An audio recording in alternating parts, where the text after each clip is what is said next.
یار ایک بڑی پیاری ویڈیو بیان سے ہٹ کر ہے لیکن بتا دو, کچھ لڑکے ویڈیو بناتے ہیں منہ پہ لال رومال نہیں ہوتا, لال رومال رکھ کے بھائی ٹک ٹاک پہ یا فیس بک پہ نہیں, شارٹس جو آ رہے ہوتے ہیں نا یوٹیوب پہ, مجھے یاد نہیں ابھی, وہ ایک ہی بندہ ہے میرا خیال ہے 4-5 بندے بنا ہوا ہوتا ہے ایک ہی ٹائم پہ. بعض ویڈیو بڑی خاندانی بناتا ہے یار, ایسا نقشہ کھینچتا ہے نا سوسائٹ. میں نہیں دیکھتا زیادہ ویڈیوز یہ, لیکن ان کی جہاں آئے گی میں دیکھتا ہوں. جیسے کل ویڈیو بنائی, یہ پاکستانی قوم کا حال ہے, لڑکوں کا, لونڈے لپاڑوں کا. کل میں نے ایک ریل چلتے ہوئے نا نظر سے گزری, اس میں وہ ایک لال سا وہ انہوں نے ماسک چڑھایا ہوا ہوتا ہے, ہوٹل پہ بیٹھے ہوئے 3 لونڈے, باتیں کیا ہو رہی ہیں یار, ایسا ہے 50 لاکھ سے نا بزنس شروع کرتے ہیں. تو کہتا ہے جب بزنس کرنا ہے نا تو کروڑ سے کرو, پھر مزہ ہے بزنس کا. وہ دوسرا اور تیسرا اس کی, ہاں یار بزنس ہو تو پھر کروڑ تو ہو کم از کم, 50 میں کیا ہوتا ہے. پھر کہا چلو تینوں مل کے پیسے ملاتے ہیں. یار جب تینوں, ابھی مجھے پورے الفاظ تو یاد نہیں ہے نا, میں تو رٹا تھوڑی لگا کے میں نے یاد کیا, ہو سکتا ہے کچھ ان کی تعبیر میں میری تعبیر میں تھوڑا فرق آ جائے, لیکن جو میسج ہے وہ میسج ان کا جو دینا چاہ رہے ہیں نا وہ میں بتا رہا ہوں. انہیں کہا یار اگر تینوں نے ملا کے کرنا ہے 50 میرے 50 تیرے اور 1.5 کروڑ, یار 1.5 نہیں کرنا ہے تو پھر 2 کروڑ سے کرو. یہی باتیں ہوتی ہیں نا. ابے مزہ بزنس کا جب ہی آئے گا جب کم سے کم کتنے 2 کروڑ. اتنے میں وہ ہوٹل میں بیٹھے, وہ آیا چائے, نے کہا یار 3 دودھ پتی لے آؤ. کہہ رہا میرے پاس تو پیسے نہیں. کہ ایسا کر ایک لے آئے, دونوں آدھی آدھی پی لیں گے, دونوں کیا کر لیں گے آدھی آدھی. وہ چلا گیا. پھر باتیں یار 2 میں آج کل کچھ نہیں ہوتا, کرنا ہے تو کس سے کرو 3 کروڑ سے کرو. ایسی باتیں چل رہی. وہ آیا پراٹھا, چیز والا پراٹھا, اتنے کا چیز والا نہیں سادہ لیا, وہ بھی 3 نہیں 3 آدمی ایک پراٹھے میں شریک ہو رہے ہیں. باتیں کیا ہو رہی ہیں 1.5 سے کرو, 2 کروڑ سے نہیں 3 کروڑ سے.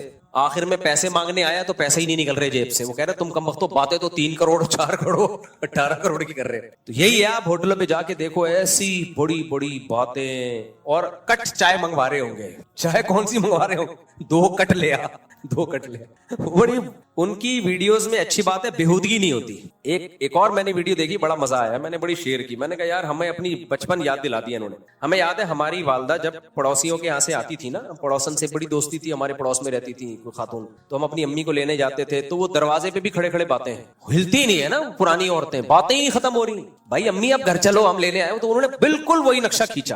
تو پڑوس سے امی نکل کے آئی ہیں, امی کو لینے آیا, وہ پھر دروازے پہ باتیں, پھر باتیں ہی ختم نہیں ہو رہی ان کی. پھر وہ اچھا چلو چلتے ہیں, اچھا ہاں وہی چلتے ہیں. اچھا وہ بتانا آج کھانے میں کیا پکایا ہے, آج کدو, ہاں کدو ذرا سستے ہو گئے ہیں. وہ مجھے پورے الفاظ یاد نہیں ان کے. اتنی لمبی باتیں, بندہ بیزار آ گیا یار. میں نے کہا یار اس بندے نے صحیح نقشہ کھینچا ہے. پہلے ایسا ہی ہوتا تھا, خواتین کا امی کو لینے جاؤ نا کہ بھی بلایا ہے گھر میں, کھانا پکا دو, یہ کر دو, تو وہ پرانی عورتوں کی باتیں ختم نہیں ہوتی تھی. کہتے ہیں 2 خواتین کو جیل ہو گئی 20 سال اکٹھی رہی نا وہ. تو جب جس دن رہائی ملی تو کہہ رہی بہن کچھ باتیں رہ گئی ہیں, انشاءاللہ پھر ملے تو کریں گے. جیلر نے کہا یار 20 سال میں تمہاری باتیں ختم نہیں ہوئی ہیں. تو بڑا اچھا ہو رہا ہے, اس میں بے حیائی نہیں ہے, بےہودگی نہیں ہے. مجھے انہوں نے کوئی پیسے نہیں دیے. کہتے ہیں اچھا مفتی صاحب کمرشل ہو گئے ہماری. اچھا اس میں ایک اور بھی بڑا زبردست, تازہ پرانے لوگوں کو تازہ شوق بھی ہوتا ہے. تازہ گوشت اپنے سامنے کٹوا کے لائے ہیں, تازہ.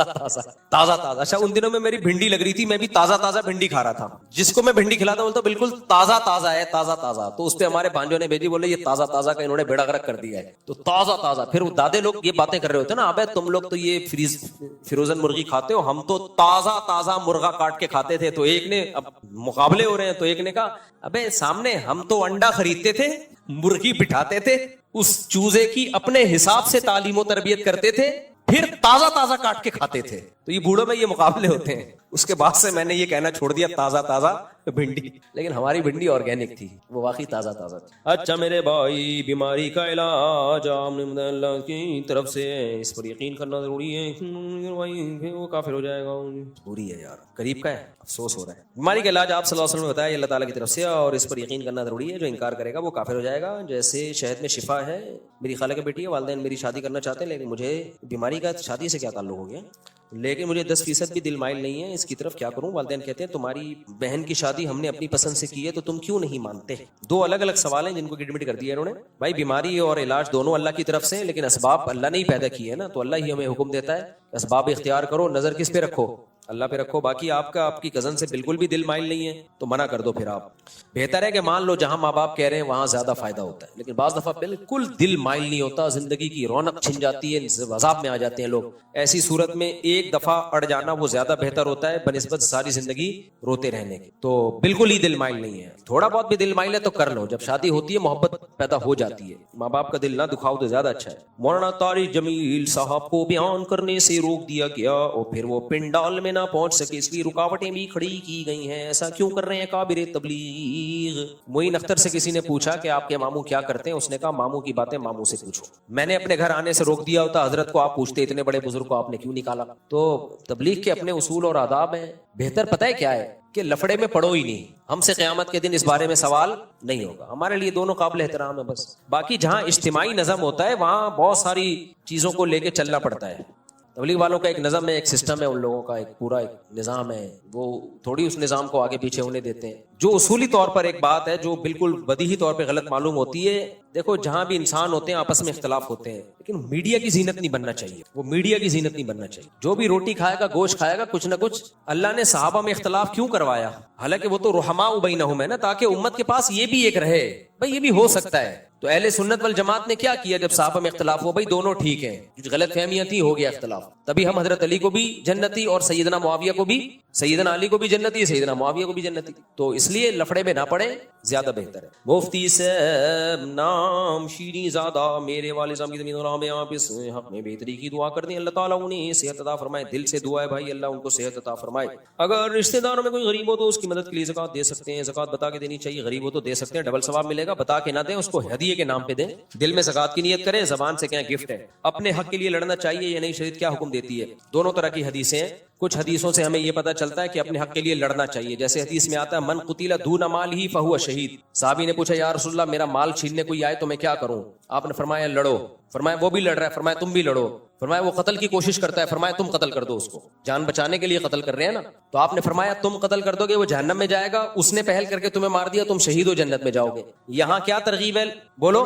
حق کے لیے لڑنے کی. دوسری طرف حدیث میں آتا ہے جو حق پر ہونے کے باوجود اپنا حق چھوڑ دے, جھگڑا نہ کرے, اپنے حق سے دستبردار ہو جائے, میں اس کے لیے جنت میں ضمانت لیتا ہوں, جنت کے بیچ میں گھر کی ضمانت لیتا ہوں. اب بھائی ایک حدیث میں آ رہا ہے اپنا حق ہر قیمت پہ لو, دوسری میں آ رہا ہے چھوڑ دو. تو دونوں کا مطلب الگ الگ ہے. جہاں حق نہ لینے میں فساد کا خطرہ ہو, اگر لوگ ڈاکوؤں کو چوروں کو پیسے دیتے رہیں سزائیں نہ دیں تو چور اور چوری اور ڈکیتی بڑھے گی.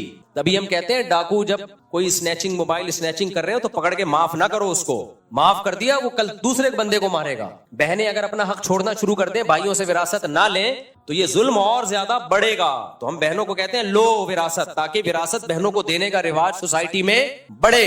اور بعض دفعہ ایسا ہوتا ہے کہ اپنا حق لینے سے فساد کا خطرہ ہوتا ہے, سوسائٹی میں فساد کم نہیں ہوتا بلکہ بڑھتا ہے, تو وہاں چھوڑ دو حق. جیسے کوئی اجتماعی نظم میں خلل آ رہا ہے, اجتماعی نظم میں خلل آ رہا ہے آپ کی وجہ سے, اگرچہ آپ پہ ظلم ہوا ہے, حق چھوڑ دو بھائی, کیونکہ اگر اس ظلم کے مقابلے میں آپ کھڑے ہوئے تو وہ اور زیادہ بڑھے گا. جیسے نبی صلی اللہ علیہ وسلم نے فرمایا ظالم حاکم, اجتماعی نظم ہے نا, حکومت کا ایک نظم ہے, صحیح حدیث ہے یہ, صحیح مسلم کی حدیث کا مفہوم اپنے الفاظ میں بیان کر رہا ہوں میں, کہ ایک ظالم حاکم ہے, حکومت ہے, اسٹیٹ ہے, اب اس کی اطاعت کرنی ہے. بعض دفعہ کیا ہوتا ہے وہ آپ پہ ظلم کر رہا ہوتا ہے, اب آپ نے فوج لے کے اس کے اوپر چڑھائی کر دی, قتل و غارت کا ایسا بازار گرم ہوگا کہ ملک دو ٹکڑوں میں اور حکومت بھی ایسی کی تیسی ہو جائے گی جو ہوتی رہی ہے ماضی میں. بھائی اجتماعی نظم میں فساد ہوگا سوسائٹی میں, اس سے بہتر ہے, نبی نے صحیح حدیث ہے, اپنے الفاظ نہیں ہے, لہذا جو بھی اعتراض کرنا ہے پھر سوچ سمجھ کے کرنا. تو صحابی نے پوچھا یا رسول اللہ ظالم حکمران ہم پہ مسلط ہوں تو ہم کیا کریں؟ آپ نے فرمایا اطاعت کرو, یعنی جائز چیزوں میں, ناجائز میں نہیں, اطاعت کرو. یا رسول اللہ اگر وہ ہم پہ ظلم کرے, فرمایا وَإِن ضَرَبُوا ظَهْرَكَ, تمہاری پشت کوڑے بھی مارے تو تم نے صبر کے علاوہ کچھ بھی نہیں. حق بات کہنی ضرور ہے. تو یا رسول اللہ وہ فاسق فاجر ہو, فرمایا اس کو اللہ پہ چھوڑ دو, اس سے اللہ انتقام لے گا. اس سے کون انتقام لے گا؟ اللہ. وجہ کیا ہے؟ اجتماعی نظم ہے بھائی, اس میں اگر آپ نے یہ کام شروع کر دیا تو سارا سسٹم ہی خراب ہو جائے گا. وہاں اپنے حق کو چھوڑ کے اللہ سے حق مانگو. آپ تبلیغ جماعت میں نکلے ہوئے ہو, آپ کا حق ہے کہ امیر صاحب 2 دن ہو گئے کدو کھلاتے ہوئے, آج گوشت کھلا دو. ہم اتنے غریب لوگوں کی جماعت نہیں ہے, آج گوشت کھلا دو. حق بنتا ہے کہ نہیں بنتا؟ آج ہمیں نہاری کھلا دو. امیر کا آرڈر ہے نہیں, کدو ہی کھانا ہے آپ نے. ظلم ہے بھائی, جب پیسے بھی گوشت کے ہیں تو کدو کیوں کھلا رہے ہو؟ لیکن وہاں پھڈا کرو گے آپ کے, نہیں جی مجھے گوشت چاہیے, مجھے انڈے چاہیے, سارا نظم خراب ہوگا, جھگڑا ہوگا, گشت وشت گیا, غیبتیں شروع ہو جائیں گی, یار یہ کیسا امیر ہے. تو وہاں کیا کرنا ہے؟ اللہ کے لیے کیا کھا لو بھائی؟ کدو کھا لو. اور کل بھی امید رکھو کیا ملیں گے؟ کدو ملیں گے. یہاں اجتماعی نظم ہے. بعض دفعہ باپ ظلم کر رہا ہوتا ہے, کیا آپ باپ کے سے لڑے یار, آدمی کیا انتقام ہے, اللہ کی خاطر اس کے احسانات زیادہ ہیں بھائی. ہمیں یاد ہے ہمارے استاذ جہاز میں سفر کر رہے تھے, انہوں نے واقعہ سنایا. اب جہاز میں سیٹ پہ جھگڑا ہو گیا, یہ میری سیٹ ہے, وہ کہہ رہے ہیں میری سیٹ ہے. اتنا جھگڑا ہو گیا, وہ تو نمبر لکھے ہوئے تھے, مجھے نہیں پتا وہ وجہ کیا بنی اس کی. تو ایک وہ دونوں عربی تھے, لڑ رہے تھے. تو ہمارے استاذ گئے, انہوں نے جا کے عربی میں وہ حدیث پڑھی. نبی صلی اللہ علیہ وسلم نے فرمایا کہ جو حق پر ہونے کے باوجود اپنے حق سے دستبردار ہو جائے, میں اس کے لیے جنت میں گھر کی ضمانت لیتا ہوں. عربی تھا, اس نے حدیث سنی, اس نے بولا میں نہیں لے رہا یہ سیٹ. غالباً دوسرے بھی کہا میں بھی نہیں لے رہا. وہ بھائی جنت کا سن کے کون کیا یار تم بیٹھ جاؤ یار. تو وجہ اس کی یہ کہ بھائی تم لڑتے رہو گے, جہاز نہیں اڑے گا, پھڈا ہوگا, اور یہ پھڈا بڑھ گیا, ہاتھا پائی شروع, سارے تمہاری وجہ سے مصیبت میں گئے ہوئے ہیں. تو اس لیے کہیں حق ہر قیمت پہ لینا چاہیے, اور کہیں کہیں اپنے حق کو بولو چھوڑ دینا چاہیے. جہاں چھوڑنے میں اصلاح ہو تو چھوڑ دو, جہاں حق لینے میں سوسائٹی کی اصلاح ہے تو حق لے کے چھوڑو, پھر حق سے دستبردار مت ہو. بعض دفعہ حق اس لیے بھی چھوڑنا پڑتا ہے, آپ میں حق وصول کرنے کی طاقت ہی نہیں ہوتی. آپ کو پتا ہے سامنے والا اتنا پاورفل ہے, 2 چپیٹ لگا دے گا اور گھوم جاؤ گے لٹو کی طرح. تو اس میں فنٹر بننے کی کوشش کرو گے تو گئے. اچھا بھائی جلدی علی بہت زیادہ ٹائم ہو گیا اپنے کیا قضا نماز فرض سے پہلے پڑھ سکتے ہیں؟ جی پڑھ سکتے ہیں. مفتی صاحب اپنے ابھی بیان میں کہا کہ بہت لوگ آخرت والے دن. اچھا ایک سوال مجھ سے حج سے پہلے جب سفر میں اتوار کے بیان میں پوچھا گیا تھا کہ آپ یونیورسٹی میں لڑکیوں میں بیان کرتے ہیں, لڑکوں میں بیان کرتے ہیں, یہ اس طرح بیٹھی ہوتی ہے, اس کا تو میں نے پورا جواب دے دیا تھا. لیکن ایک چیز کا میں نے جواب نہیں دیا, وہ بھی سوال تھا, مجھے بعد میں لڑکوں نے بتایا جو اصل اعتراض تھا اس کا جواب نہیں دیا, کہ آپ کے چینل پر وہ اسی طرح بے پردہ لڑکیوں کی ویڈیو چلی جاتی ہیں. یہ بھی سوال کا حصہ تھا. تو وہ پھر میں نے جا کے تحقیق کی, واقعی ایسے ہے. تو وہ میں نے جو ایڈیٹر ہے ان کی کھچائی کی ہے. جو بیان کرنا تو ایک مجبوری ہے, لیکن ان کی کھلی ڈلی تصویریں پھر چینل پہ کس بیس پہ ڈال رہے ہو بھائی, اس کو بلر کرو. تو وہ میرا قصور نہیں ہے, نہ مجھے پتا تھا, تو وہ جو ایڈیٹر ہے اس کا قصور ہے, اس کی میں نے کھچائی کر لی ہے. تو وہ میرے جان بوجھ کر نہیں ہوا, وہ اشکال جس کا بھی تھا وہ ویلڈ تھا اشکال, وہ واقعی اشکال تھا, اور اس کا شکریہ کہ اس نے ہماری اس طرف توجہ دلائی. اور میرے بھائی چشمہ بھی بالکل بڈھوں والا رکھا ہوا ہے آپ نے. آخرت والے دن مفتی صاحب آپ نے ابھی بیان میں کہا کہ بہت لوگ آخرت والے دن محنت کر کے آئیں گے اور ناکام ہوں گے, تو اس کا مطلب کیا محنت نہیں کرنی چاہیے, اور کامیاب ہونے جنت میں جانے کے لیے کیا محنت نہیں کرنی چاہیے؟ میں نے یہ تھوڑی کہا ہے محنت نہیں کرنی چاہیے. قرآن کہہ رہا ہے بہت سے لوگ جنت کی محنت کر رہے ہیں لیکن ان کی کوششیں ضائع ہو رہی ہیں, کیونکہ وہ محنت اللہ رسول کی بتائی بھی نہیں ہے, بدعتوں میں لگے ہوئے ہیں. یہ مطلب نہیں ہے کہ محنت نہیں کرو گے تو جنت میں چلے جاؤ گے, محنت کرو لیکن محنت کا زاویہ صحیح ہونا چاہیے. قرآن اب دیکھو, ایک آدمی روزے رکھتا ہے, مغرب سے پہلے نیت کرتا ہے روزے کی اور اگلے دن 12 بجے افطار کرتا ہے, اور ایک صبح صادق کے وقت نیت کرتا ہے اور افطار میں افطار کرتا ہے. محنت دوسرے والے کی زیادہ ہے یا پہلے والے کی؟ پہلے والے کی محنت ڈبل ہے, ثواب دھیلے گا نہیں ہے, کیونکہ روزے کا ٹائم رات ہے ہی نہیں, روزے کا ٹائم صبح صادق سے لے کے غروب آفتاب ہے. آپ نے 24 گھنٹے کا روزہ رکھ لیا بے وقت. ایک آدمی فجر میں 2 رکعت پڑھتا ہے اور 4 سجدے کرتا ہے, دوسرا آدمی فجر کی 8 رکعتیں پڑھتا ہے اور 16 سجدے کرتا ہے. محنت کس کی زیادہ ہے؟ دوسرے کی. ثواب ٹکے گا نہیں ہے, بلکہ نماز واجب الاعادہ ہے, الٹا گناہ ہوا. تو تھوڑی محنت ہو, صحیح سمت میں ہو, اس کا ثواب ملے گا.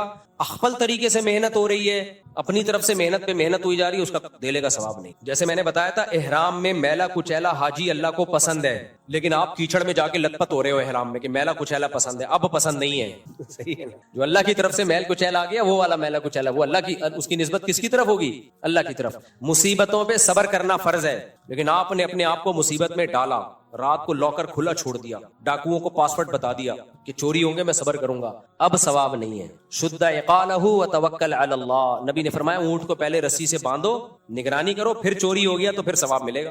اونٹ ہی رسی سے نہیں بندھا ہوا تھا, پھر چوری کا تھوڑی, پھر تو آپ کی حماقت کا آپ کو گناہ ملے گا. میں چاہتا ہوں جلدی مختصر جواب دوں, لیکن پھر لمبا بہت جلدی. میرے دوست کہتے ہیں دوسری شہر سے سامان منگوایا, پھر جلدی میں سے پڑھنا پڑتا ہے, کیا کریں, اس میں اپنا کمیشن بھی رکھا, لیکن اصل رقم تو اس کو نہیں بتائیں, سامان اپنے پاس رکھ کر پہنچائیں, اس سے ایڈوانس بھی لے کے, اور سامان نہ ملے تو میرا نقصان کم ہو. جب سامان اس سے پہنچ گیا تو اس نے پوری رقم مجھے دے دی, میں سے کمیشن اور چھوٹ تو نہیں ہے. سامان اپنے پاس رکھ کر پھر اس تک پہنچایا, اس سے 500 روپے ایڈوانس بھی لیا, اگر وہ سامان نہ لے تو میرا نقصان کم ہو. نہیں بھائی, یہ طریقہ جائز نہیں ہے. دوست نے جب اپنے لیے کوئی سامان آپ سے منگوایا تو آپ اس کے وکیل ہیں, وکیل بغیر بتائے کوئی معاوضہ نہیں لے سکتا. جب بھی آپ کسی سے معاوضہ لیں گے تو ایگریمنٹ ہوگا, اس کا وہ معاوضہ بھی طے ہوگا. ایسے ہی ہے جیسے میں جا رہا ہوں بائک پہ, آپ نے مجھ سے لفٹ مانگی, مفتی صاحب مجھے بھی انڈا موڑ اتار دیں, میں گیا, میں نے کہا نکال 50 روپے. آپ کہیں گے کس بات کے؟ میں کہوں بھائی میں نے آپ کو سواری دی ہے, تو آپ کہو گے بھائی اس کے لیے پہلے سے ایگریمنٹ ہوتا ہے اور پیسے طے ہوتے ہیں, تو اس لیے آپ سے کسی دوست نے کچھ منگوایا تو آپ اس پہ کوئی کمیشن نہیں لے سکتے. ہاں جس کا سامان اس کو دے رہے اس سے کمیشن طے کر سکتے ہو کہ بھائی میں تیرا سامان بکوا رہا ہوں. دو پارٹیاں ہوتی ہیں نا, ایک بیچنے والی ایک خریدنے والی. جس سے خرید رہے اس سے پہلے سے آپ ایگریمنٹ کر لو, بھائی میں تیرا سامان بکواؤں گا, اس کا اتنا کمیشن ہوگا میرا. اچھا میرے بھائی یہ بھی ہو گیا میرے بھائی. مفتی صاحب میں دوسری شادی کرنا چاہتا ہوں اور اس کے لیے رشتے بھی تلاش کر رہا ہوں. اب مسئلہ یہ پوچھنا ہے کہ میں چونکہ موبائل پر ہی رابطہ کرتا ہوں رشتے والوں سے, تو پہلی بیگم وہ میسجز دیکھ لیتی ہے اور ڈپریشن میں چلی جاتی ہے, تو کیا اس وجہ سے موبائل کا پاسورڈ بیگم سے چھپانا صحیح ہے؟ رشتے تلاش کرنے کا یہ طریقہ ہی ٹھیک نہیں ہے. ٹھرکی بن کے لڑکیوں کو یہ ریسرچ کرتے رہو, کیونکہ یہ تو پھر آپ کو ٹھرک کی عادت پڑے گی نا. اتنی لڑکیاں دیکھ رہے ہو فیس بک پہ ادھر ادھر, یہ تو بدنظری کا گناہ ملے گا. اس کا طریقہ یہ ہے کہ پہلے دماغ میں رکھو کہ کس طرح کے رشتہ چاہیے, پھر جہاں ایسا پتہ چلے ان کے والدین سے جا کے بات کرو, اور اگر آپ کا رابطہ لڑکی سے ہو جاتا ہے تو ایک دفعہ بات کر لو, بھائی میں آپ سے یہاں نکاح کا پیغام بھیجنا چاہتا ہوں, آپ سے شادی کرنا چاہتا ہوں, ہاں یا نا میں جواب دے دیں بس. آج کل کیا ہو رہا ہے, لمبی لمبی پھر عورتیں تو ڈپریشن میں جائیں گی نا. شادی کے چکر میں 1.5 درجن لڑکیوں سے انہوں نے دوستیاں لگائی ہوئی ہیں, تو پھر گرل فرینڈ میں اور یہ شادی والے سسٹم میں فرق کیا رہ گیا؟ یہ ٹھیک نہیں ہے. باقی پاسورڈ تو وہ تو ویسے ہی ہے, اپنا پاسورڈ کسی کو نہیں بتانا چاہیے. کسی دن پکڑے گئے نا بہت برے پھنسو گے. شریف آدمی تو نہیں پھنستا, لیکن آج کل شرافت مارکیٹ میں بہت کم چل رہی ہے. دوسرا, پاسورڈ اس لیے بھی نہیں بتانا چاہیے کہ آپ شریف ہوتے ہو, لیکن بعض دفعہ غلط فہمیاں پھیل جاتی ہیں. میں نے ایسے کیس دیکھے ہیں, کسی دوست نے لڑکی بن کے میسج بھیج دیا, آئی لو یو بول دیا, اور لڑکیوں والی آواز پر مذاق کیا. بیگم ایسی بدگمان ہوئی ہے, وہ قسمیں اٹھا اٹھا کے کہہ رہا ہے, لیکن دل خراب ہو گئے. تبھی اللہ اس کے رسول نے منع کیا کہ کسی کی پرائیویسی میں دخل اندازی مت دو, تاکہ بدگمان نہ ہو ایک دوسرے سے. یہ منع ہے, یہ غلط ہے. یہ جو خواتین اپنے شیخ اور مرشد کو اصلاحی خط لکھتی ہیں, علماء نے لکھا ہے وہ خط پڑھنا جائز نہیں ہے, اس لیے کہ اس میں عورت اپنے گناہ لکھ کے دے رہی ہوتی ہے اپنے کسی بھی جو مینٹور ہوتا ہے, کہ تاکہ مجھ سے یہ گناہ چھوٹے. شوہر پڑھ لے گا وہ بدگمان ہو جائے گا, تو بلا حالانکہ وہ اصلاح کی نیت سے لکھ رہی ہے, وہ ٹھیک ہونے کے لیے کر رہی ہے. تو اس لیے اللہ اس کے رسول کے جو احکامات ہیں, بھائی کسی کی پرائیویسی میں مت گھسو. میں لوگوں سے کہتا ہوں کہ آپ نے اپنے لڑکوں کو لیپ ٹاپ دیا ہوا, کمپیوٹر دیا ہوا, جا کے پرائیویسی میں مت گھسو. اپنے بیٹے کی بھی مت چیک کرو ہسٹری میں کیا ہے, بدگمانی پھیلے گی اس سے. لوگ کہتے ہیں اس سے تو ہو سکتا ہے وہ غلط یوز شروع کر دے. بھائی غلطی کا موقع نہ دو. آپ بولو بھائی آپ کو کمپیوٹر بند کمرے میں, الگ کمرے میں بیٹھ کے استعمال کرنے کی اجازت ہے ہی نہیں. یہ نظام بناؤ نا, کیوں دھاڑ دھاڑ کر کے دروازے توڑ توڑ کے گھستے ہو؟ بیٹے کی دل میں کیا عظمت, باپ بیٹے کی نظر ملانے کے قابل نہیں رہتے. انسان گناہ سے توبہ کر کے اللہ کو راضی کر لیتا ہے. مخلوق جب بدگمان ہوتی ہے وہ کبھی بھی خوش نہیں ہوتی, وہ ہمیشہ کہے گی یار یہ گندا آدمی ہے. کتنے بڑے سے بڑا گناہ ہو جائے نا, گڑ گڑا کے توبہ کرو, اللہ سب مٹا دے گا. اللہ کہے گا مان لیا بس تو نیک ہے. نہ ابا مانے گا, نہ اماں مانے گی, نہ بیوی مانے گی, نہ شوہر مانے گا, نہ پڑوسی مانیں گے, نہ دوست مانے گا. اس لیے اللہ کے سامنے تو سب گناہ بھی ہوتے ہیں, توبہ بھی ہوتی ہے. لوگوں کے سامنے آپ کے گناہ آئیں گے میرے بھائی, آپ کی توبہ نہیں آئے گی. تو اس لیے اسلام نے حکم دیا ایک دوسرے کی پرائیویسی میں گھسنے کی کوشش مت کرو, اور اگر کسی کا گناہ پتہ چل گیا تو اس کو چھپاؤ, پردہ ڈالو, اس کو توبہ کا موقع دو, سنبھلنے کا موقع دو. تو نوجوانوں کی نگرانی بھی کرنی ہے. تو نگرانی کا طریقہ یہ بھائی, بند کمرے میں کنوارے چھڑے چھاٹ کو آپ سسٹم کمپیوٹر استعمال کرنے ہی مت دو, موبائل استعمال کرنے مت دو. بچیوں کو اینڈرائڈ والا موبائل لونڈے لپاڑوں کو لے کے ہی مت دو. بولو جب شادی ہو جائے گی ابھی نارمل موبائل رکھو, خاص طور پہ جو ٹین ایجر لڑکے ہوتے ہیں. اور اگر دے دیا تو اس کو بولو بھائی اوپن ہوگا جو کچھ بھی ہوگا. بند کمرے میں گھسا ہوا ہے, واش روم میں گھنٹہ لگا دیا, آئی نہیں رہا. اتنا قبض کسی کو نہیں ہوتا 1 گھنٹہ, اور بڑھاپے میں ہوتے ہیں یہ قبض. اتنے جوانی میں تو اتنا تھوڑی لمبا قبض ہوتا ہے, 2 گھنٹے ہو گئے, یا تو بے ہوش ہو گیا ہے یا اللہ خیر کرے. اب آپ نے کیا کیا, واش روم میں کیمرہ لگا دیا. یہ غلط ہے بھائی, یہ غلط ہے. تو طریقہ یہ ہے, بیٹے کو بولو بیٹا 1 گھنٹے سے تو واش روم میں بیٹھا ہوا ہے, باہر آ جا, بس نگرانی کرو, اس سے زیادہ آگے مت گھسو. ہمارے ایک دوست تھے, وہ اللہ ان کو شفا دے, اب تو بیچارے بیمار ہو گئے. وہ کہتے ہیں میرا بیٹا واش روم میں جا کے نہا رہا ہوتا ہے, 1 گھنٹہ لگا, اگر تھوڑی دیر ہو جائے نا میں دروازہ نوک کرتا ہوں, جلدی باہر آؤ. اس سے زیادہ نہیں, اس سے زیادہ آپ کو آگے جانے کی اجازت بولو اولاد کے معاملے میں بھی نہیں. خفیہ کیمرے لگا رہے ہیں, چیک کر رہے ہیں کیا ہو رہا ہے, یہ غلط ہے. خفیہ کیمرے اوپن ایریا میں لگاؤ, گلی محلے میں, گھروں کے اندر مت لگاؤ خفیہ کیمرے, بہت غلط حرکت ہے.